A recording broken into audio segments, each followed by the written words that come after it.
Mainit na pinag-uusapan online ang isang overseas Filipino worker na si Elsie Milan, na nagtungo sa The Hague, Netherlands, hindi lamang umano sa kagustuhan niya ito kundi dahil ito ang utos sa kanya ng Panginoon.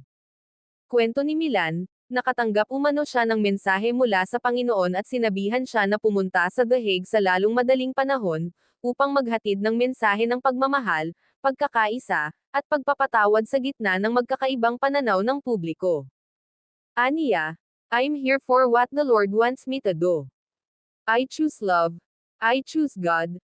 I choose forgiveness. I choose unity.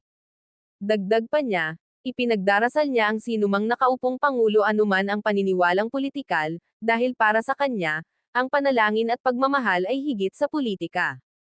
Sa gitna ng kanyang pahayag, mabilis siyang naging sentro ng diskusyon sa social media.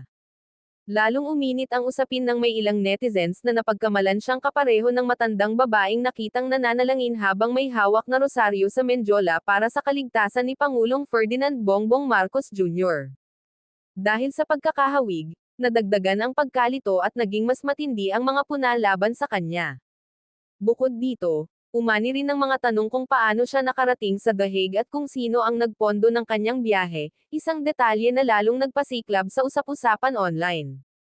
Sa paglilinaw ng kanyang mga kakilalang kapwa DDS, iginiit nilang si Madam Elsie Milan ay isang OFW at solid DDS, at hindi siya ang babaeng nakita sa Menjola. Nagmula pa umano siya sa Vienna, Austria bago bumiyahe patungong The Hague.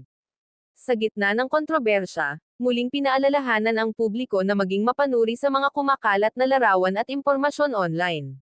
Sa panahon ng mabilisang pagbahagi ng balita, isang maling pagkakakilanlan lamang ay maaaring magdulot ng hindi kinakailangang kalituhan at paghusga. Isa si Milan sa mga pumunta sa The Hague para saksihan ang confirmation of charges laban kay dating Pangulong Rodrigo Duterte.